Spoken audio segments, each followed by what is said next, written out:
തുറന്നാൽ എന്ന മാനസികാരോഗ്യ ചർച്ചയുടെ ഇന്നത്തെ എപ്പിസോഡിലേക്ക് എല്ലാ പ്രേക്ഷകർക്കും സ്വാഗതം. മാനസികാരോഗ്യവുമായി ബന്ധപ്പെട്ട ഈ പ്രോഗ്രാം നിങ്ങൾക്ക് ഏറെ ഇഷ്ടപ്പെടുന്നു എന്നറിയുന്നതിൽ ഞങ്ങൾക്ക് അതിയായ സന്തോഷമുണ്ട്. പതിവ് പോലെ ഇന്ന് നമ്മളോടൊപ്പം വിൻസേഷ്യൻ സഭാംഗവും ക്ലിനിക്കൽ സൈക്കോളജിസ്റ്റുമായ സിസ്റ്റർ ഡോക്ടർ ഡോണ തോട്ടത്തിലാണ്. സിസ്റ്ററെ ഏറെ സ്നേഹത്തോടെ നമുക്ക് ഈ പ്രോഗ്രാമിലേക്ക് സ്വാഗതം ചെയ്യാം. സ്വാഗതം സിസ്റ്റർ. സിസ്റ്റർ, നല്ല ബന്ധങ്ങൾ മേന്മേറിയ ജീവിതത്തിന് വളരെ അത്യാവശ്യമാണല്ലോ. പക്ഷേ ഇന്നത്തെ കാലഘട്ടങ്ങളിൽ ബന്ധങ്ങളിൽ ഒരുപാട് പലതരത്തിലുള്ള വിള്ളലുകൾ കാണുന്നുണ്ട്. ഒരു നല്ല ബന്ധം മുന്നോട്ട് കൊണ്ടുപോകാൻ എങ്ങനെയാണ് സാധിക്കുക? തീർച്ചയായിട്ടും നമ്മുടെ റിലേഷൻഷിപ്സ് അല്ലെ ബന്ധങ്ങളും മാനസികാരോഗ്യവും തമ്മിൽ അഭേദ്യമായിട്ടുള്ളൊരു ബന്ധം തന്നെയുണ്ട്. അപ്പം നമ്മളെപ്പോഴും ബന്ധങ്ങളെക്കുറിച്ചൊക്കെ പറയുമ്പോഴത്തേക്ക് നമ്മൾ വേറൊരാളുമായിട്ടുള്ളൊരു ബന്ധം അല്ലെ മറ്റു എന്തൊക്കെയോ സാഹചര്യങ്ങളുമായിട്ടുള്ള ബന്ധമെന്നൊക്കെ നമ്മൾ പറയും. പക്ഷേ വ്യക്തിപരമായിട്ട് നമ്മൾ ചിന്തിക്കുമ്പോൾ നമുക്ക് നമ്മളോട് തന്നെയുള്ളൊരു ബന്ധം അത് വളരെ ദൃഢതരമായിരിക്കണം. എങ്കിൽ മാത്രമേ നമുക്ക് നമ്മളെ തന്നെ മനസ്സിലാക്കാനും നമ്മളോടൊരു ചേർന്ന് നിൽക്കാനും സാധിക്കുകയുള്ളൂ. അപ്പം ഇങ്ങനെ ചിന്തിക്കുമ്പോഴത്തേക്ക് പറയും നമ്മൾ രണ്ട് ആയിട്ടുള്ള ഒരു എൻറ്റൈറ്റി ആണോ എന്ന് ചോദിക്കും. പക്ഷേ അല്ല. എങ്കിൽ പോലും എനിക്ക് എന്നോടുള്ളൊരു ബന്ധം, ഞാനെന്ന് പറയുന്ന ഒരു ഐഡൻറ്റിറ്റിയിൽ, ഒരു വ്യക്തിത്വത്തിൽ നിലനിൽക്കാൻ വേണ്ടിയിട്ട് എന്നെ വേണ്ട രീതി പരിപോഷിപ്പിക്കാൻ വേണ്ടിയിട്ടുള്ളൊരു ബന്ധമാണ്. അപ്പോൾ തീർച്ചയായിട്ടും അവിടെയാണ് ഈ അറ്റാച്ച്മെൻറ്റ് തിയറീസൊക്കെ നമ്മുടെ സൈക്കോളജിയിൽ പറഞ്ഞു വെക്കുന്നത്. ഒരു കുഞ്ഞ് ജനിക്കുമ്പോഴേ ആ കുഞ്ഞിന് ആദ്യം ഉണ്ടാകുന്നൊരു ബന്ധം അമ്മയോടാണ്. അപ്പോൾ അമ്മയോടുള്ളൊരു ബന്ധം ദൃഢതരമായെങ്കിൽ മാത്രമേ ആ കുഞ്ഞിന് എന്താണ് ഒരു സ്നേഹം അല്ലെങ്കിൽ ഊഷ്മളത, എങ്ങനെയാണ് രണ്ട് വ്യക്തികൾ തമ്മിൽ യോജിച്ചിരിക്കുന്നത് എന്നൊക്കെ മനസ്സിലാക്കാനായിട്ട് സാധിക്കുകയുള്ളൂ. അപ്പം ഇതുപോലെ തന്നെയാണ് നമ്മൾ കമ്മ്യൂണിക്കേഷൻ ഇഫക്റ്റ്, അതുപോലെ തന്നെ കണക്ടിവിറ്റി, പിന്നെ ഒരു പ്രോബ്ലം സോൾവിങ്, ഒരു എഫിഷ്യൻസി എന്നൊക്കെ പറയുന്ന കാര്യങ്ങളാണ് പൂർണ്ണമായിട്ടും നമ്മളെ ബന്ധങ്ങളിൽ കൊണ്ടുപോകുന്നത്. അപ്പോൾ നമ്മൾ നമുക്ക് നമ്മളോട് തന്നെയുള്ളൊരു ബന്ധം, ദൈവത്തോടുള്ളൊരു ബന്ധം, പിന്നെ ഈ പ്രപഞ്ചത്തോടുള്ളൊരു ബന്ധം, നമ്മുടെ കൂടെ ജീവിക്കുന്നവരോടുള്ള ബന്ധം. അപ്പോൾ ഈ ബന്ധങ്ങളെല്ലാം നമ്മുടെ ജീവിതത്തിന് ആവശ്യമാണെന്നുള്ളത് നമ്മൾ മനസ്സിലാക്കണം. നമ്മൾ നമ്മളോട് തന്നെയുള്ള ഒരു ബന്ധമെന്ന് സിസ്റ്റർ പറഞ്ഞു. അപ്പോഴാണ് എനിക്ക് തോന്നിയത്, അതായത് നമ്മളെ ഇഷ്ടപ്പെടുക, നമ്മളെ സ്നേഹിക്കുക എന്നത് ഇന്ന് കണ്ടുവരുന്നില്ല എന്ന് തോന്നുന്നു. മറ്റുള്ളവരെ ഡിപ്പെൻഡ് ചെയ്ത് നമ്മുടെ സന്തോഷം മറ്റുള്ളവരെ ഡിപ്പെൻഡ് ചെയ്തായി പോകുന്നുണ്ട്. ഇതിനെക്കുറിച്ച് ഒന്ന് പറയാമോ? തീർച്ചയായിട്ടും ഇത് ടീച്ചർ ചോദിച്ച വളരെ റെലവൻ്റ് ആയിട്ടുള്ള ഒരു ക്വസ്റ്റ്യൻ തന്നെയാണ്. പലപ്പോഴും നമ്മളെ തന്നെ മാറ്റിവെച്ച് മറ്റുള്ളവരിൽ നമ്മളെ കാണാനായിട്ട് ശ്രമിക്കും. അപ്പോൾ അങ്ങനെ വരുമ്പോഴത്തേക്കാണ് പലപ്പോഴും നമുക്ക് മാസ്കുകൾ ധരിക്കേണ്ടതായിട്ട് വരുന്നത്, മുഖംമൂടികൾ ധരിക്കേണ്ടതായിട്ട് വരുന്നത്. കാരണം ഞാനായിരിക്കുന്ന അവസ്ഥയിൽ ഞാൻ ഇഷ്ടപ്പെട്ടെങ്കിൽ മാത്രമേ എന്നിൽ മോഡിഫിക്കേഷൻസ് വരുത്തണമെങ്കിൽ അത് ഞാൻ ചെയ്യുകയുള്ളൂ. അല്ലെങ്കിൽ എൻ്റെ ചിന്തകളിൽ ഉണ്ടാകുന്ന അപാകതകളെ ഞാൻ തന്നെ കണ്ട് മാറ്റുവാനായിട്ട് ശ്രമിക്കുകയുള്ളൂ. അപ്പോൾ ഇവിടെ നമ്മൾ ചെയ്യുന്നത് പലപ്പോഴും നമ്മൾ ഏത് സാഹചര്യങ്ങളിലേക്ക് ചെല്ലുന്നു, അവിടെ ആരാണുള്ളത്, അവർക്ക് എങ്ങനെയുള്ള എന്നെയാണ് വേണ്ടത്, അതിലേക്ക് ഞാൻ മാറാനായിട്ട് ശ്രമിക്കുമ്പോൾ എനിക്ക് എന്നിലുള്ള ഇൻറ്റഗ്രിറ്റി കിട്ടാതെ വരുന്നു. അതായത് ആ ഒരു കോർഡിനേഷൻ വരാതെ നമ്മൾ മറ്റുള്ളവരെ പ്ലീസ് ചെയ്യുന്ന, നമ്മൾ പറഞ്ഞ ഒരു അതർ പ്ലീസേഴ്സായിട്ട് മാറുന്നുണ്ട്. ഇപ്പം ഈ അതർ പ്ലീസേഴ്സായിട്ട് മാറുമ്പോഴാണ് ബന്ധങ്ങളിലെ ആ ഒരു ദൃഢത നമുക്ക് അനുഭവപ്പെടാതെ വരുന്നു. അവർ കുറച്ച് സമയത്തേക്ക് ഒരാളുമായിട്ട് അല്ലെങ്കിൽ ഒരു സാഹചര്യത്തെ നമുക്ക് ജീവിച്ചു പോയാൽ മതി, അവരെ ഒന്ന് സന്തോഷിപ്പിച്ചാൽ മതി, അല്ലെങ്കിൽ അവരുദ്ദേശിക്കുന്ന ഒരു തലത്തിലേക്ക് നമ്മളെ ഉയർത്തുകയോ അല്ലെങ്കിൽ അവരുദ്ദേശിക്കുന്ന രീതിയിലേക്ക് നമ്മളെ താഴ്ത്തുകയോ ഒക്കെ ചെയ്താൽ മതി. ഇതെല്ലാം മാനസികമായിട്ട് ഒരാളെ സംഘർഷത്തിൽ ആക്കുമെന്നുള്ളതാണ് പഠനങ്ങൾ വ്യക്തമാക്കുന്നത്. നമുക്ക് നമ്മളെ സ്നേഹിക്കാൻ കഴിഞ്ഞെങ്കിൽ മാത്രമാണല്ലേ മറ്റുള്ളവരെയും നമുക്ക് സന്തോഷിപ്പിക്കാൻ പറ്റൂ. അതുപോലെ തന്നെ ഏത് പ്രായക്കാരിലാണ് ഇങ്ങനെയുള്ള പ്രശ്നങ്ങൾ കൂടുതലായി കണ്ടുവരുന്നത്? നമ്മളിപ്പോൾ പറയും, ഒരു മനുഷ്യ കുഞ്ഞായിട്ട് ഭൂമിയിൽ ജനിച്ചു വീഴുന്നത് മുതൽ ഈ ബന്ധങ്ങളിലുള്ള പ്രശ്നങ്ങൾ വരുന്നുണ്ട്. ചില സമയങ്ങളിൽ നമുക്ക് കിട്ടുന്ന കേസസിൽ ഇപ്പം ന്യൂലി ബോൺ ആയിട്ടുള്ള കുഞ്ഞിനെ ആയിട്ട് അമ്മമാർ വരാറുണ്ട്.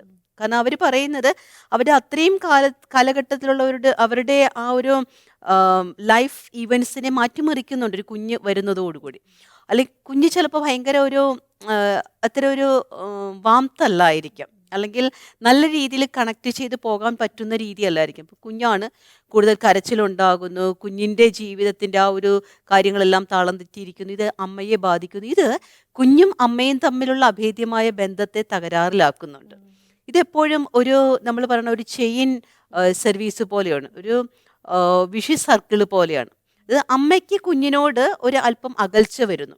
അപ്പം ഞാനീ പറയുന്നത് എൻ്റെ കുഞ്ഞല്ല എന്ന് അമ്മ ചിന്തിക്കുകയല്ല, മറിച്ച് കുഞ്ഞ് എന്ന് പറയുന്ന ആ വ്യക്തി ഉണ്ടാക്കുന്ന സാഹചര്യങ്ങളിലെ പ്രശ്നങ്ങൾ, ചിലപ്പോൾ കരച്ചിലാകാം, അല്ലെങ്കിൽ ആ കുഞ്ഞ് നല്ല രീതിയിൽ അമ്മയ്ക്ക് ഉറങ്ങാൻ പറ്റാത്തതാകാം. ഇത് അമ്മയെ ആ കൂടെയുള്ളവര് മറ്റുള്ളവര് ചിലപ്പോൾ കുറ്റപ്പെടുത്താനായിട്ട് അമ്മയുടെ ഇടയാകുന്നുണ്ട്. മാത്രം ഉത്തരവാദിത്തമായി മാറുന്നുണ്ടല്ലേ പലപ്പോഴും. ഒരു കാര്യം വരുന്നുണ്ട്. ഇപ്പം നമുക്ക് കിട്ടിയ ഒരു കേസസിൽ ആ അമ്മ വന്ന് പറഞ്ഞത് എന്നാന്ന് വെച്ച് കഴിഞ്ഞാൽ കുഞ്ഞെപ്പോഴും കരയുന്നു. അപ്പോൾ കൂടെയുള്ളവരും ഈവൻ ആ അമ്മയുടെ അമ്മ തന്നെയാണെങ്കിലും വീട്ടുകാരാണെങ്കിലും പറയുന്നത്, കുഞ്ഞിനെ നോക്കാൻ നിനക്കറിയില്ല, കുഞ്ഞിനെ വേണ്ട രീതിയിലൊന്ന് പരിപാലിക്കാൻ അറിയില്ല, കുഞ്ഞിൻ്റെ വിശപ്പ് കെടുന്നില്ല. അതുപോലെ തന്നെ വലിയൊരു പ്രശ്നമായിട്ട് തീരുന്ന ഒരു കാര്യമാണ് ബ്രസ്റ്റ് മിൽക്ക് സഫീഷ്യൻ്റ് ആയിട്ടില്ല, അപ്പോൾ അതുകൊണ്ടാണ് കുഞ്ഞ് കരയുന്നത്. അപ്പോൾ ഇതെല്ലാം ഈ ഒരു ഡെലിവറി കഴിഞ്ഞൊരു സ്ത്രീയുടെ ഭാഗത്തേക്ക് ബ്ലെയിം ചെയ്യപ്പെടുകയാണ്. അപ്പം ഇത് അവരിലുണ്ടാക്കുന്ന കോഗ്നേറ്റീവ് എറേഴ്സ്, നമ്മൾ പറയുന്ന ചിന്ത, കാരണം ഈ കുഞ്ഞാണല്ലോ ഒരു പ്രശ്നം വരുന്നത്. അപ്പം ഈ ചിന്ത ഫീലിംഗ് ലെവലിലേക്ക് വരുന്നുണ്ട്. അതായത് നമുക്ക് അതിനോടുള്ള ആ ഒരു വേണ്ടത്തൊരു വാത്സല്യം കിട്ടാതെ വരുന്ന അനുഭവമുണ്ട്. അപ്പം ഇത് ആ കുഞ്ഞിനോട് പ്രത്യക്ഷമായോ പരോക്ഷമായോ അമ്മ എക്സ്പ്രസ് ചെയ്യുന്നുണ്ട്. അപ്പം ചിലപ്പോൾ കുഞ്ഞ് കുറേ നേരം കരഞ്ഞിട്ടും അമ്മ ചെല്ലുന്നില്ല, എടുക്കുന്നില്ല. അപ്പം നമ്മൾ ഈ അറ്റാച്ച്മെൻറ്റ് തിയറിയിലൊക്കെ പറഞ്ഞു വെക്കുന്നൊരു കാര്യം, ഒരു കുഞ്ഞിൻ്റെ ആവശ്യം എന്തായാലും ആ കുഞ്ഞ് എക്സ്പ്രസ് ചെയ്യുന്നത് ത്രൂ ക്രൈയിങ് ആണ്, കരച്ചിലാണ്. അപ്പം അത് വേണ്ട രീതിയിൽ റിസോൾവ് ചെയ്യപ്പെട്ടില്ല എന്നുണ്ടെങ്കിൽ ആ കുഞ്ഞിൽ രൂപപ്പെടുന്ന മാനസികമായിട്ടുള്ളൊരു അവസ്ഥയെന്ന് പറഞ്ഞു കഴിഞ്ഞാൽ, ഞാൻ ജനിച്ച് വീണിരിക്കുന്ന ഈ ഭൂമി അല്ലെങ്കിൽ ഈ ഒരു സാഹചര്യം എനിക്കത്ര ഫേവർ അല്ല, എന്നെ സ്നേഹിക്കുന്ന ആരുമില്ല, എന്നെ പരിപാലിക്കുന്ന ആരുമില്ല. അപ്പം എന്നെ വേണ്ട രീതിയിൽ പരിപാലിക്കുന്നില്ലെങ്കിൽ അതിൻ്റെ അർത്ഥം ഐ ആം നെഗ്ലക്റ്റഡ്. അപ്പോൾ ഐ ആം നോട്ട് വാണ്ടഡ് എന്നുള്ള രീതിയിലേക്ക് വരും. അപ്പോൾ അത് ഒരു വാണ്ടിങ് അല്ല, ഞാനൊരു വാണ്ടഡ് അല്ല എന്നൊരു അനുഭവമാണ്, അല്ലെങ്കിൽ ഒരു ചിന്തയാണ് ഒരു മനുഷ്യനെ റിബല്ലാക്കുന്നത്. എന്നെ ഇവിടെ ആവശ്യമില്ല, അല്ലെങ്കിൽ എൻ്റെ ഒരു ആവശ്യം ഇവിടെ തോന്നുന്നില്ല, എന്നെ ആരും ശ്രദ്ധിക്കുന്നില്ല, ഞാൻ അക്സെപ്റ്റ് ചെയ്യപ്പെടുന്നില്ല. ഇത് വളരെയേറെ പരിതാപകരമായിട്ടുള്ളൊരു അവസ്ഥയാണ്. അപ്പം ഇത് ഈ കുഞ്ഞിൻ്റെ നമ്മൾ പറയുന്ന മെൻ്റൽ സ്കീമയിലേക്ക് കയറുകയാണ്.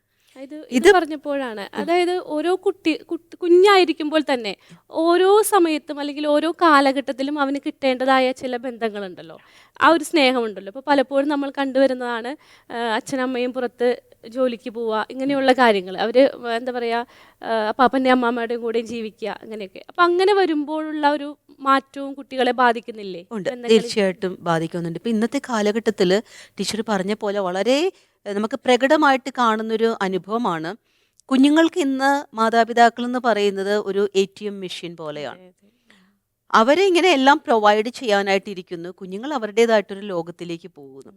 ഇതോടൊപ്പം തന്നെ ഈ കുഞ്ഞ് വളർന്നു വരുന്നൊരു സാഹചര്യത്തിൽ സ്കൂളുകളിലേക്ക് പോകുന്നു. അപ്പോൾ പിയർ ഗ്രൂപ്പുകളുണ്ട്, അതായത് സമപ്രായക്കാരുണ്ട്. അപ്പോൾ ഈ സമപ്രായക്കാരുമായിട്ട് എങ്ങനെ ഒരു റിലേഷൻഷിപ്പ് കൊണ്ടുപോകണം എന്നുള്ളതിനൊക്കെ നമുക്കിപ്പോൾ ഈ ഒരു സാഹചര്യത്തിൽ ലിമിറ്റേഷൻസ് ഉണ്ട്. കാരണം ഒത്തിരി കുഞ്ഞുങ്ങളുമായിട്ട് ഇടപെടുന്ന, നമ്മൾ പറയുന്ന അതിന് റെസിപ്രോക്കൽ സിസ്റ്റം എന്നാണ് പറയുന്നത്, അത് കൊടുത്തും വാങ്ങിച്ചും ഉള്ളൊരു ജീവിതം. അപ്പം സമപ്രായക്കാരുടെ ഇടയിലുള്ള ഒരു ബന്ധങ്ങൾ, ആ ബന്ധം എങ്ങനെ നിലനിർത്തണം എന്നുള്ളതെല്ലാം നമുക്ക് എക്സ്പോഷർ കുറവാണ്.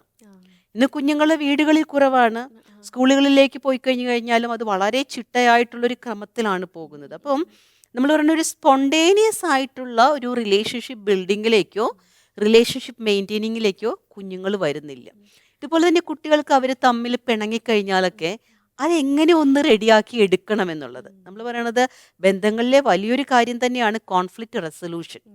പ്രശ്നങ്ങളുണ്ടാവാം. ഇപ്പം നമ്മൾ ഈ ലോകത്ത് ജീവിക്കുമ്പോൾ, കുടുംബത്തിൽ ജീവിക്കുമ്പോൾ, സമൂഹത്തിൽ ജീവിക്കുമ്പോൾ മറ്റുള്ളവർ തമ്മിൽ അഭിപ്രായ വ്യത്യാസങ്ങൾ ഉണ്ടാകുന്നു, ചില അസൂയകൾ അങ്ങോട്ടും ഇങ്ങോട്ടും നമ്മളെ കോൺഫ്ലിക്റ്റ് ഉണ്ടാക്കുന്നു. പക്ഷേ ഈ കോൺഫ്ലിക്റ്റിനെ എങ്ങനെ നമ്മൾ ഹെൽത്തി ആയിട്ട് റിസോൾവ് ചെയ്യുന്നു? ഒരു പ്രശ്നം ഉണ്ടായാൽ പറഞ്ഞു തീർക്കണം.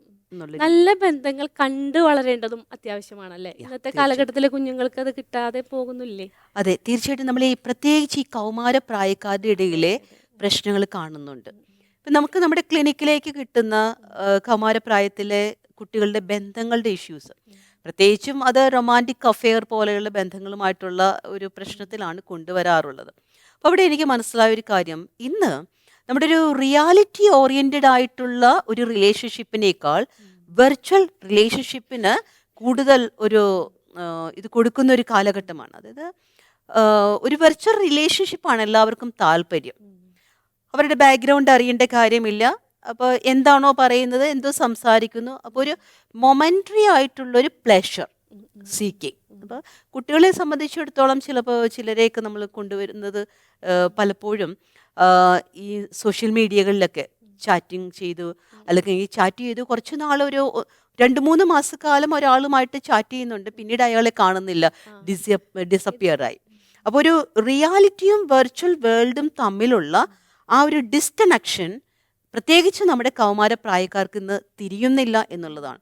അപ്പോൾ കുട്ടികളോട് നമ്മൾ പറയും, ഇത് ആരായിരുന്നു അതിൽ അറിയില്ല. ഒരാൾക്ക് വളരെ രസകരമായിട്ടുള്ള ഒരു വിനോദമായിരിക്കാം, മറ്റേ ആൾ ചിലപ്പോൾ ഇത് സീരിയസ് ആയിട്ട് എടുക്കുന്നുണ്ടാവാം. അത് വളരെയേറെ, അത് പ്രത്യേകിച്ച് അതുകൊണ്ട് തന്നെയാണ് നമുക്ക് ഈ ബന്ധങ്ങളിലെ മാനസിക ആരോഗ്യം എന്ന് പറയുന്ന ഒരു കൺസെപ്റ്റ് ഇപ്പോൾ നമ്മളത് രൂപപ്പെടുത്തേണ്ടതും പ്രബലപ്പെടുത്തേണ്ടതുമായിട്ടുണ്ട് എന്ന് പറയുന്നത്. അപ്പം ഇന്ന് ഇപ്പോൾ കുട്ടികളിൽ മാത്രമല്ല, കൗമാരപ്രായക്കാരിൽ മാത്രമല്ല, ടീച്ചർ പറഞ്ഞ പോലെ ചിലപ്പോൾ ഒരാൾ അതിൽ അഡൾട്ടായിരിക്കാം, അയാളെ സംബന്ധിച്ചിടത്തോളം ഇതിന് ഇത്രേ, ആ ബന്ധങ്ങൾക്ക് ഇത്രേ ഒരു ഇഫക്റ്റ് ഉള്ളൂ, നമ്മൾ പറയുന്ന ആഴമുള്ളൂ. അയാളത് പൂർണ്ണമായിട്ടും ബോധ്യപ്പെട്ടിട്ടാണ് ആ വെർച്വൽ പ്ലാറ്റ്ഫോമിലായിരിക്കുന്നത്. പക്ഷെ അതിലേക്ക് വരുന്ന ഒരാൾ, ഇപ്പം നമ്മൾ ഈ ക്യാറ്റ് ഫിഷിംഗ് എന്നൊക്കെ പറയുന്ന ചില ടേമുകളുണ്ട്. അതായത് ഇങ്ങനെ മീൻ പിടിക്കാൻ ചൂണ്ടയിടാൻ ഇരിക്കുന്നത് പോലെയാണ് വെർച്വൽ പ്ലാറ്റ്ഫോമിലേക്ക് ചിലർ റിലേഷൻഷിപ്പ് ബാനറുകളിൽ ഇരിക്കുന്നത്. ഒരു വ്യാഴവട്ടക്കാലം ഗുഡ്നസ് ടിവിയോടൊപ്പം സഞ്ചരിച്ച പ്രിയപ്പെട്ട പ്രേക്ഷകർക്ക് മുൻപിൽ അഭിമാനത്തോടെ സമർപ്പിക്കുന്നു. ഗുഡ്നസ് ടിവി ഇനി മുതൽ OTT പ്ലാറ്റ്ഫോമിൽ ലഭ്യമാകുന്നു. OTT പ്ലാറ്റ്ഫോമായ റുക്കു ബോക്സിൽ ഗുഡ്നസ് ടെലിവിഷൻ ലഭ്യമാകുന്നു.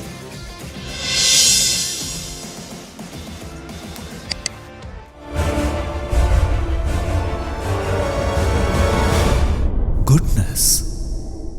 Stay with God. ഇപ്പോൾ ചിലപ്പോൾ നമുക്ക് ചില കേസുകളൊക്കെ കിട്ടുമ്പോഴത്തേക്കും പറയാറുണ്ട്, ഇപ്പം പ്രത്യേകിച്ച് ഇപ്പോൾ ജോലിയൊന്നും ചെയ്യുന്നില്ല, കൂടുതൽ സമയവും ഇതുപോലെ സോഷ്യൽ മീഡിയ ആയിട്ട് റിലേറ്റ് ചെയ്തിരിക്കുവാണ്. അപ്പം നമ്മൾ പറയും, ഇത്രയും സമയം ഇങ്ങനെ ഇരിക്കുമ്പോൾ ബോറടിക്കില്ലേ? ഇവൺ ഓപ്പൺ ആയിട്ട് തന്നെ ചിലർ എന്നോട് പറഞ്ഞിട്ടുണ്ട്, എന്ത് ബോറടിക്കാൻ സിസ്റ്റർ, എല്ലാം ന്യൂനോ കേസായിരിക്കും വരുന്നത്. അപ്പോൾ അവരുമായിട്ട് ചാറ്റ് ചെയ്യുന്നു, പക്ഷേ അതിലേക്ക് ചെല്ലുന്നൊരു വ്യക്തി അറിയുന്നില്ല ഈ ബന്ധങ്ങളിലെ ഷാലോ ഇഫക്റ്റ്.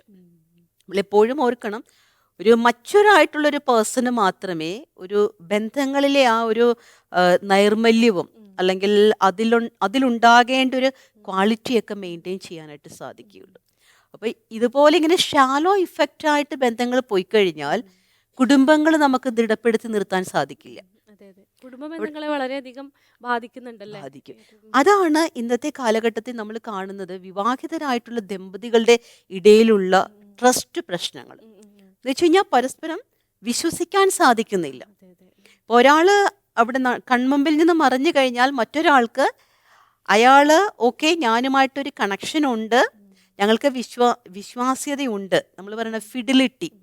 അതാണല്ലോ ഒരു ഭാര്യ ഭർത്തൃ ബന്ധത്തിൽ ഏറ്റവും കൂടുതലായിട്ട് ഭാര്യ ഭർത്തൃ ബന്ധം എന്ന് പറയുമ്പോൾ അത് ഈ പറഞ്ഞ പോലെ തന്നെ ഒട്ടും ഒരു നല്ല രീതിയിലല്ല ഇന്ന് മുന്നോട്ട് പോകുന്നത്. അതിനെക്കുറിച്ചൊന്ന് ഇപ്പം നമുക്കറിയാം, ഇപ്പം നമ്മളിവിടെ സംസാരിക്കുമ്പോൾ ഒരു മെജോറിറ്റി അങ്ങനെ പോകുന്നത് കൊണ്ടല്ല നമ്മൾ പറയുന്നത്. തീർച്ചയായിട്ടും ഇതിൽ ആരെങ്കിലുമൊക്കെ ഇപ്പോൾ ഒരു 100-ൽ ഒരു 5-6 പേരെങ്കിലും ഇതേപോലെ ഒരു ദമ്പതികളുടെ ഒരു ദാമ്പത്യ ബന്ധത്തിൽ വേണ്ട വിശ്വസ്തത ഇല്ലാത്തത് മൂലം പ്രശ്നങ്ങൾ അനുഭവിക്കുന്നവരുണ്ട്. അപ്പോൾ ഒരിക്കലും നമ്മുടെ പ്രേക്ഷകർ ഇത് ഓർത്തിട്ട് ഓക്കെ, ഇപ്പോൾ ഭാര്യാഭർത്തൃ ബന്ധങ്ങളെല്ലാം ശിഥിലീകരിക്കപ്പെട്ട് കഴിഞ്ഞു, പ്രശ്നങ്ങളാണ് എന്ന് ചിന്തിക്കരുത്. പക്ഷേ ഇതിലുമുണ്ട്, ഇപ്പം ടീച്ചർ പറഞ്ഞ പോലെ തന്നെ ബന്ധങ്ങളിൽ നമുക്കൊരു ദൃഢത പ്രാപിക്കാനായിട്ട് സാധിച്ചില്ല എന്നുണ്ടെങ്കിൽ ഇത് കുടുംബത്തെ താറുമാറാക്കുന്നുണ്ട്. സിസ്റ്ററെ, അപ്പോൾ കുടുംബ ബന്ധങ്ങൾ എത്രത്തോളം ഊഷ്മളമാകുന്നു അത്രത്തോളമാണ് നമുക്ക് മറ്റുള്ള ബന്ധങ്ങളെ നിലനിർത്താൻ സാധിക്കുള്ളൂ എന്ന് തോന്നിയിട്ടുണ്ട്. കുടുംബത്തിലുള്ള ആ ഒരു സന്തോഷം കിട്ടുമ്പോഴാണ് നമുക്ക് പുറത്തത് പ്രകടമാക്കാൻ കഴിയുള്ളൂ. ആ കുടുംബ ബന്ധങ്ങൾ അങ്ങനെ ദൃഢമാക്കാൻ എന്തൊക്കെയാണ് നമുക്ക് ചെയ്യാൻ സാധിക്കുക? നമുക്കവിടെ കുടുംബത്തിൽ നമ്മൾ എല്ലാ പ്രാവശ്യവും തന്നെ നമ്മുടെ ഈ എപ്പിസോഡുകളിൽ പറയാറുണ്ട്, ക്വാളിറ്റി ടൈം സ്പെൻഡിങ്, അതുപോലെ തന്നെ ഈ കമ്മ്യൂണിക്കേഷൻ ആൻഡ് കണക്ടിവിറ്റി എന്ന് പറയും. അതായത് നല്ല രീതിയിലുള്ളൊരു സംഭാഷണ ശൈലി രൂപപ്പെടുത്തിയെടുക്കണം. ഇപ്പോൾ ചില വീടുകളിലേക്കൊക്കെ നമ്മൾ ചെന്ന് കഴിഞ്ഞാൽ അവാർഡ് ഫിലിം പോലെയാണ്. ഒരാൾ അവിടെ ഇരിക്കുന്നു, ഒരാൾ ഇപ്പുറത്തിരിക്കുന്നു, വേറൊരാൾക്ക് പേപ്പർ വായിക്കാനുണ്ട്, ഒരാൾക്ക് TV കാണാനുണ്ട്. അവരതിൽ മാത്രം മുഴുകിയിരിക്കുന്നു. പക്ഷേ അതല്ല ഒരു കുടുംബങ്ങളിൽ വേണ്ടത്. അങ്ങനെ ഒരു കുടുംബങ്ങളിൽ ഇങ്ങനെ ഒറ്റപ്പെട്ട് നിൽക്കുന്ന, നമ്മൾ പറയുന്ന ഒരു ഐലൻഡ് റിലേഷൻഷിപ്പിൽ വന്നു കഴിഞ്ഞാൽ, ദ്വീപുകളെ പോലെയുള്ള റിലേഷൻഷിപ്പിലേക്ക് വന്നു കഴിഞ്ഞാൽ കുട്ടികൾക്കും ആ ഏഹ്, ഒരു ബന്ധങ്ങളിൻ്റെ ഒരു ഊഷ്മളത മനസ്സിലാക്കാൻ സാധിക്കാതെ വരും. അപ്പം അങ്ങനെയുള്ള കുഞ്ഞുങ്ങളാണ് പുറത്തേക്ക് ഇറങ്ങിയാൽ അവർക്കറിയില്ല ഒരാൾ എത്രമാത്രം സ്നേഹിക്കുന്നുണ്ട്, നമ്മൾ എത്രമാത്രം തിരിച്ചു കൊടുക്കണം എന്നുള്ളതൊക്കെ. അപ്പം ഞാൻ പറയണത് നമ്മുടെ കുടുംബങ്ങളിൽ എത്രയേറെ നമുക്ക് തിരക്കുകളുള്ള ജീവിതചര്യകളിലൂടെ നമ്മൾ കടന്നു പോയാലും ഒരു ക്വാളിറ്റി ടൈം സ്പെൻഡ് ചെയ്യാനായിട്ട്. ഇപ്പം നമുക്കറിയാം മക്കളൊക്കെ ഒരു യങ് അഡൾട്ട്ഹുഡിലൊക്കെ പഠിക്കാനും കാര്യങ്ങൾക്കൊക്കെ ആയിട്ട് പോകുന്നുണ്ട്. പക്ഷേ എങ്കിൽ പോലും ഇപ്പോൾ നമുക്കറിയാം മീഡിയ വഴിയായിട്ട് നമുക്ക് കണ്ടും കേട്ടും ഒക്കെ സംസാരിക്കാനൊക്കെ അല്ലെ സംഭാഷണം നടത്താൻ പറ്റുന്ന ഒരു കാലഘട്ടമാണ്. അപ്പം തീർച്ചയായിട്ടും പഠിക്കുവാനും ജോലിക്കൊക്കെ ആയിട്ട് പുറത്ത് പോയിരിക്കുന്നവരായിട്ടും കുടുംബാംഗങ്ങൾ തമ്മിൽ അറ്റ്ലീസ്റ്റ് ഒരു 10-15 മിനിറ്റ്സ് എങ്കിലും ഒന്ന് കണ്ടിരിക്കണം, ഒന്ന് സംസാരിച്ചിരിക്കണം. അപ്പം അതൊരു മസ്റ്റായിട്ട് നമ്മുടെ ഒരു ഫാമിലി റൂളായിട്ട് വെച്ചാൽ തന്നെ നമ്മുടെ ഈ ഫാമിലികളിൽ അല്ലെങ്കിൽ നമ്മുടെ കുടുംബങ്ങളിൽ കാണുന്ന പല ബന്ധങ്ങളുണ്ടാകുന്ന പ്രശ്നങ്ങളെയും നമുക്ക് പരിഹരിക്കാനായിട്ട് സാധിക്കുന്നതാണ്. കുടുംബ ബന്ധങ്ങളിൽ തന്നെ മത്സരങ്ങളാണ് പരസ്പരം. ഇപ്പോൾ സഹോദരങ്ങൾ തമ്മിലും ഭാര്യയും ഭർത്താവും തമ്മിലും എല്ലാ തരത്തിലുള്ള ഒരു മത്സരങ്ങളാണ് നമുക്ക് കണ്ടുവരുന്നത്. അതല്ലല്ലോ അത്യാവശ്യം അല്ലേ? തീർച്ചയായിട്ടും ഇപ്പം നമുക്ക് അറിയാം സഹോദരങ്ങൾ തമ്മിലുള്ള ഇപ്പം പ്രത്യേകിച്ച് ഇപ്പം നമുക്കറിയാം ക്വാളിഫിക്കേഷൻ്റെ ബേസിസിൽ അല്ലെങ്കിൽ ജോലിയുടെ കാര്യങ്ങളിൽ അല്ലെങ്കിൽ എത്രമാത്രം വരുമാനമുണ്ട് സാമ്പത്തികമായിട്ടുള്ള കാര്യങ്ങളിലൊക്കെ ഇപ്പം ഒരു കുടുംബത്തിലെ എല്ലാ മക്കളും ഒരേപോലെ ഒരേ നിലയിൽ എത്തണമെന്നില്ല. പക്ഷേ നമുക്ക് ചില കേസുകൾ കിട്ടുമ്പോഴത്തേക്ക് നമുക്ക് മനസ്സിലാക്കാനായിട്ട് സാധിക്കുന്നത് ഈ സഹോദരങ്ങൾ ഒരു പ്രായം കഴിഞ്ഞു കഴിഞ്ഞാൽ ഇവർ തമ്മിലുള്ളൊരു മത്സരം, ഇപ്പോൾ ടീച്ചർ പറഞ്ഞതുപോലെ തന്നെ സാമ്പത്തികത്തിൻ്റെ ഒരു അവസ്ഥയിലായിരിക്കാം, അല്ലെങ്കിൽ മറ്റു സോഷ്യൽ സ്റ്റാറ്റസിൻ്റെ അവസ്ഥയിലൊക്കെ ആയിരിക്കാം. ഇത് നമ്മുടെ കുടുംബങ്ങളിപ്പോൾ ഇങ്ങനെ അന്യം നിന്ന് പോകുന്നത് പോലെ തോന്നുന്നുണ്ട്. അപ്പം തീർച്ചയായിട്ടും അവിടെ നമുക്ക് ശരിയാണ് ഒത്തിരി സെലിബ്രേഷൻസ് ഉണ്ട്, ഗെറ്റ് ടുഗദറുകളുണ്ട്. പക്ഷേ ഈ ഗെറ്റ് ടുഗദറിലേക്കൊക്കെ വരുമ്പോൾ ഈ സാഹോദര്യത്തിൻ്റെയൊക്കെ ഒരു വിശ്വാസം അല്ലെങ്കിൽ ആ ഒരു നന്മ ആ കുട്ടികൾ സാഹോദര്യത്തെ പറയുമ്പോൾ ആ കുട്ടികൾ കണ്ടുവളരുന്ന അപ്പനും അമ്മയും മത്സരിക്കുന്നത് പോലെ തോന്നിയിട്ടുണ്ട്. അതും അവരെ കണ്ടുവളരുന്ന അങ്ങനെ തന്നെയല്ലേ? ടീച്ചർ പറഞ്ഞപ്പോഴത്തേക്ക് ഞാനൊരു കാര്യം ഓർക്കുമായിരുന്നു. ഒരു ഹസ്ബൻഡ് ആൻഡ് വൈഫ് ഒരേ സ്കൂളിൽ വർക്ക് ചെയ്യുന്നവർ, വൈഫാണ് ആക്ച്വലി എഡ്യൂക്കേഷൻ ക്വാളിഫിക്കേഷനിൽ കൂടുതലുള്ളത്. പക്ഷേ എന്തോ ഒരു കാര്യം വെച്ച് ഹസ്ബൻഡിനാണ് ആ ഒരു സ്കൂളിൽ തന്നെ ഒരു ഹയർ പോസ്റ്റിലേക്ക് ഒരു പ്രൊമോഷൻ കിട്ടുകയാണ്. ആ കിട്ടുന്ന കാര്യം വൈഫിന് സഹിക്കാൻ പറ്റുന്നില്ല. അപ്പം നമ്മൾ ഓർക്കണം, ഒരേ കുടുംബത്തിൽ മക്കളുടെ അപ്പനും അമ്മയായിട്ട് ജീവിക്കുന്ന ഭാര്യ ഭർത്താക്കന്മാർ, പക്ഷേ ആ ഒരു അമ്മ ചെയ്ത അല്ലെ ഭാര്യ ചെയ്തൊരു കാര്യം ഹസ്ബൻഡിനെ കൊടുക്കാൻ വേണ്ടിയിട്ടൊരു ലീഗൽ കേസ് അതിൻ്റെ ഇടയിൽ എടുത്തിടുകയാണ് ചെയ്തത്. അപ്പം പിന്നീടത് ചോദിച്ചു പറഞ്ഞ കാര്യങ്ങളൊക്കെ വന്നപ്പോഴത്തേക്കുമാണ് മനസ്സിലായത് ഇവർ തമ്മിലുള്ള ഈ ഒരു ഈഗോയാണ്, ക്വാളിഫിക്കേഷനിൽ ഒരു ഈഗോയാണ് അതിന് പ്രശ്നമായി കഴിഞ്ഞത്. പിന്നെ നമുക്ക് മനസ്സിലാക്കാൻ സാധിക്കുന്നത് ഇത് ഓരോരുത്തരുടെയും പേഴ്സണാലിറ്റിയെ കൂടി നമുക്ക് നമ്മുടെ വ്യക്തിത്വത്തിൽ അടങ്ങിയിരിക്കുന്ന കുറേ ഘടകങ്ങളുണ്ടല്ലോ. എപ്പോഴും മനഃശാസ്ത്രത്തിൽ പ്രത്യേകിച്ച് ക്ലിനിക്കൽ സൈക്കോളജിയിൽ നമ്മൾ ഊന്നി പറയുന്ന ഒരു കാര്യം തന്നെയാണ് നമ്മളിൽ അന്തർലീനമായിരിക്കുന്ന നമ്മുടെ നേച്ചർ, നമ്മുടെ ജനിതക സ്വഭാവം. സ്റ്റഡീസ് രേഖപ്പെടുത്തുന്നത് അങ്ങനെ ഒരു ജനിതക സ്വഭാവം നമുക്ക് ഉൾച്ചേർന്നിട്ടുണ്ട് എങ്കിൽ പോലും നമ്മൾ വളർന്നു വരുന്ന സാഹചര്യങ്ങളിൽ ഈ ജനിതക ഘടനയിലെ അല്ലെങ്കിൽ ജനിതക സ്വഭാവത്തിലെ ചില ലിമിറ്റേഷൻസ്, പോരായ്മകളെ തിരിച്ചറിഞ്ഞാൽ അതിനെ നമുക്ക് മേക്കപ്പ് ചെയ്ത് കൊണ്ടുപോരാനായിട്ട് സാധിക്കും. ഇപ്പോൾ ചില കുട്ടികളെ നമുക്ക് ഈ നമ്മൾ സിബ്ലിങ്സ് റിവൾറി എന്ന് പറയും. അതായത് സഹോദരങ്ങൾ തമ്മിലുള്ള കുട്ടികളായിരിക്കുമ്പോൾ തന്നെ സഹോദരങ്ങൾ തമ്മിലുള്ള ഒരു വൈരാഗ്യ ബുദ്ധി, ചിലപ്പോൾ അത് ഉപദ്രവമായിരിക്കാം, അല്ലെങ്കിൽ മറ്റു തരത്തിലുള്ള മാനസികമായിട്ടുള്ള സംഘർഷങ്ങളിലേക്ക് കൊണ്ടുപോകുന്ന കോൺഫ്ലിക്റ്റുകളായിരിക്കാം. അപ്പം അങ്ങനെയൊക്കെ ആയിട്ട് നമ്മളുടെ ഇടയ്ക്ക് കുട്ടികളെ കൊണ്ടുവരാറുണ്ട്. അപ്പം ഞാൻ പറയാറുണ്ട്, ചില കുട്ടികളെ സംബന്ധിച്ചിടത്തോളം അവർക്കൊരു പത്തോളജിക്കൽ ജെലസ്, അതായത് വേറൊരാൾ ഉയർന്നു പോകുന്നത് കാണാൻ ഇഷ്ടമല്ല. അയാൾക്ക് ആവശ്യമായിട്ടുള്ളൊരു ഡ്രസ്സ് മാതാപിതാക്കൾ വാങ്ങിച്ചു കൊടുത്തു കഴിഞ്ഞാൽ അത് താല്പര്യപ്പെടത്തില്ല. അപ്പോൾ ഈ ഒരു കുട്ടിക്ക് 2 ജോഡി ഡ്രസ്സ് കിട്ടുകയും മറ്റേ കുട്ടിക്ക് 1 ജോഡി ഡ്രസ്സ് കൊടുക്കുകയും ചെയ്യുമ്പോഴും ഇവന് ഭയങ്കര അസൂയാണ് മറ്റേ ആളോട്. എന്നിട്ട് പറയണം അച്ഛനും അമ്മയ്ക്കും അവരോടാണ് കൂടുതൽ സ്നേഹം എന്നൊക്കെ പറയും. അപ്പം ഇങ്ങനെയുള്ളൊരു കാര്യം നമുക്കറിയാം, അതൊരു ജലസാണ്, ഒരു അസൂയയാണ്. ഈ അസൂയ അതേ രീതിയിൽ തന്നെ വളർന്നു കഴിഞ്ഞാൽ ഇവർക്കുണ്ടാകാവുന്നത് പത്തോളജിക്കലായിട്ടുള്ള, അതായത് ഒരു രോഗഗ്രസ്തമായ അസൂയയാണ്. അപ്പം ഇന്ന് നമ്മൾ പലപ്പോഴും പല മാനസിക സംഘർഷങ്ങളുടെയും കാരണങ്ങളിലേക്ക് പോകുമ്പോൾ വ്യക്തിപരമായൊരു കാരണത്തിൽ ഒന്നാണ് ഈ ഒരു രോഗഗ്രസ്തമായിട്ടുള്ള അസൂയ. വേറൊരാളുടെ ഉയർച്ചയിൽ അല്ലെങ്കിൽ വേറൊരാൾ നല്ല രീതിയിൽ പെർഫോം ചെയ്യുമ്പോൾ അത് കണ്ടു നിൽക്കാൻ സാധിക്കുന്നില്ല. ഇപ്പം നമുക്ക് ഒരു കോമ്പറ്റീറ്റീവ് ആയിട്ടുള്ളൊരു മനസ്ഥിതി വേണം, ബട്ട് അതൊരു പോസിറ്റീവായിരിക്കണം. അതായത് അവരെ താഴ്ത്തി കെട്ടിക്കൊണ്ടോ നശിപ്പിച്ചുകൊണ്ടോ നമ്മൾ ഉയരാനായിട്ട് ശ്രമിക്കരുത്. പക്ഷെ ഇന്നത് നടക്കുന്നുണ്ട്, അത് ബന്ധങ്ങളെ തകർക്കുന്നുണ്ട്, അതുമൂലം മാനസികമായിട്ടുള്ളൊരു അസ്വസ്ഥത ഉണ്ട്. ഇത് പറഞ്ഞപ്പോഴാണ്, അതായത് തളർന്നു പോകുമ്പോൾ താങ്ങായിട്ട് ഒരാൾ അല്ലെങ്കിൽ ഒന്ന് കേൾക്കാൻ ഒരാൾ അത്യാവശ്യമാണെന്ന് ഇന്നത്തെ ഒരു കാലഘട്ടത്തിൽ പ്രത്യേകിച്ച് നമുക്കൊരു അത്യാവശ്യമാണ്. അപ്പോൾ ഈ ഇന്നത്തെ കാലഘട്ടത്തിൽ അല്ലെങ്കിൽ നല്ല ബന്ധങ്ങൾ തിരഞ്ഞെടുക്കാൻ ഇങ്ങനെ വരുമ്പോൾ ആണ് പലപ്പോഴും തെറ്റായ ബന്ധങ്ങളിലേക്കും ഒരു പിടിവള്ളി പോലെ തെറ്റായ ബന്ധങ്ങളിലേക്കും പോകുന്നത്. അപ്പോൾ ഇങ്ങനെ ഒരു നല്ല ബന്ധങ്ങൾ തിരഞ്ഞെടുക്കാൻ എന്താണ് ശ്രദ്ധിക്കേണ്ടത്? തീർച്ചയായിട്ടും നമ്മൾ അവിടെ പറയുന്ന ഒരു കാര്യം ഒരു ആക്റ്റീവ് ലിസണിങ്. അതായത് ഒരാളെ നമ്മൾ മേന്മയേറിയ ഒരു ക്വാളിറ്റി ടൈമിൽ അയാളെ കേൾക്കാനായിട്ട് നമ്മൾ സമയം കണ്ടെത്തുക എന്നുള്ളതാണ്. ഇപ്പോൾ പലപ്പോഴും കുടുംബങ്ങളിലെ ബന്ധങ്ങളിൽ പ്രശ്നങ്ങൾ ഉണ്ടാകുമ്പോഴും എല്ലാം നമ്മൾ മനസ്സിലാക്കുന്നത് ഒരാൾ പറയുന്ന കാര്യം കാര്യകാരണ സഹിതം എക്സ്പ്രസ് ചെയ്യാനായിട്ട് അയാൾ മടിക്കാതെ വന്നാൽ അയാളെ കേൾക്കണം. പിന്നെ ചെയ്യേണ്ടത്, നമുക്ക് പ്രോബ്ലംസ് ഇല്ലാതെയൊന്നും ഒരിക്കലും ഒരു ബന്ധങ്ങളും മുന്നോട്ട് പോവില്ല. ഇപ്പം ഈവൻ ഹസ്ബൻഡ് ആൻഡ് വൈഫ് ആണെങ്കിലും കുട്ടികൾ തമ്മിലാണെങ്കിലും നമ്മൾ ഈവൻ ഈ സമൂഹത്തിലായാലും ഒക്കെ പലതരത്തിലുള്ള കോൺഫ്ലിക്റ്റുകൾ ഉണ്ടാകും. പക്ഷേ ഈ കോൺഫ്ലിക്റ്റുകളെല്ലാം സ്ഥായിയല്ല.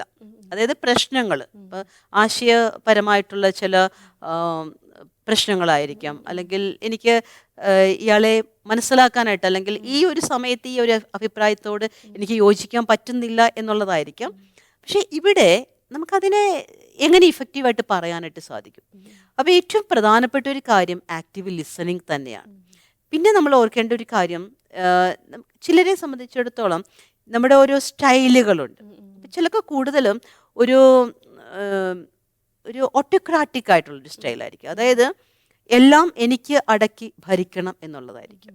അപ്പോൾ അങ്ങനെ ഒരു ഡോമിനേറ്റഡ് ആയിട്ടുള്ളൊരു ക്യാരക്ടറിസ്റ്റിക്സ് ഉണ്ട് എങ്കിൽ അത് ബന്ധങ്ങളെ ബാധിക്കും. അപ്പോൾ നമ്മളൊന്ന് ഓർത്ത് നോക്കിക്കേ, നമ്മളെന്ന് പറയുന്ന ഒരു മനുഷ്യ വ്യക്തി, ഇപ്പം നമ്മളിപ്പോൾ ഈ ചർച്ചയിലാണ്, ഇതെല്ലാം കാര്യങ്ങളും പറഞ്ഞുകൊണ്ടിരിക്കുന്നു.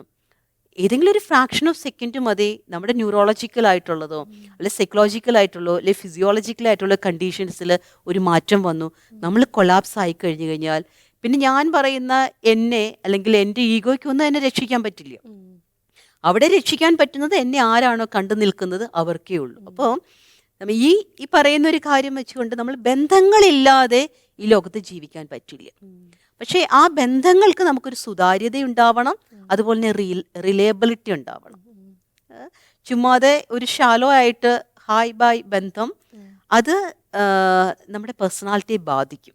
അതുപോലെ തന്നെ ഈ സ്ട്രെസ് കോപ്പിംഗ് മെക്കാനിസത്തിലൊക്കെ ഞങ്ങൾ പറഞ്ഞു കൊടുക്കുന്ന കാര്യം നല്ല മേന്മയേറിയ ബന്ധങ്ങൾ ഉണ്ടാകട്ടെ എന്നുള്ളതാണ്. അപ്പോൾ തീർച്ചയായിട്ടും നമ്മൾ ആദ്യമേ തുടക്കത്തിൽ പറഞ്ഞതുപോലെ തന്നെ നമ്മളോട് തന്നെ നല്ലൊരു ബന്ധം, ഞാനെന്ന വ്യക്തിയെ ഞാൻ അംഗീകരിക്കുന്നു, ഞാൻ സ്നേഹിക്കുന്നു, എന്നെ നല്ല രീതിയിലേക്കൊന്ന് മോൾഡ് ചെയ്യാനായിട്ട് ഞാൻ പരിശ്രമിക്കുന്നു. അതോടൊപ്പം തന്നെ ദൈവവുമായിട്ടുള്ള എൻ്റെ ഒരു ബന്ധം, പ്രപഞ്ചവുമായിട്ടുള്ളൊരു ബന്ധം, സഹജീവികളുമായിട്ടുള്ളൊരു ബന്ധം, അതിനെ നമുക്ക് സുദൃഢമാക്കണമെങ്കിൽ നമുക്കൊരു സെൽഫ് അണ്ടർസ്റ്റാൻഡിങ് ആൻഡ് അവയർനെസ് വേണം. അപ്പോൾ തീർച്ചയായിട്ടും നമ്മുടെ ഈ ചർച്ചയിൽ പങ്കെടുത്തുകൊണ്ടിരിക്കുന്ന പ്രേക്ഷകർക്കും അവരവരുടെ ബന്ധങ്ങളെക്കുറിച്ച്, അതിലുണ്ടാകുന്ന മൂല്യങ്ങളെക്കുറിച്ച്, അല്ലെങ്കിൽ ആ മൂല്യങ്ങൾ പോകുന്നുണ്ടോ, എവിടേക്കാണ് ചോർന്നു പോകുന്നത് എന്ന് ചിന്തിക്കാൻ ഒരു അവസരമാകട്ടെ ഇതെന്ന് ഞാൻ ആശംസിക്കുകയാണ്. മനം തുറന്നാലെന്ന മാനസികാരോഗ്യ ചർച്ചയുടെ ഇന്നത്തെ എപ്പിസോഡ് ഇവിടെ അവസാനിക്കുകയാണ്. ചർച്ചയിൽ പങ്കെടുത്ത സിസ്റ്റർ ഡോക്ടർ ഡോണ തോട്ടത്തിലിനെ ഏറെ സ്നേഹത്തോടെ നന്ദി അറിയിക്കുന്നു. അടുത്തയാഴ്ച ഇതേ ദിവസം ഇതേ സമയം പുതിയൊരു വിഷയവുമായി നമുക്ക് കണ്ടുമുട്ടാം. അതുവരെ എല്ലാ പ്രേക്ഷകർക്കും നന്ദി.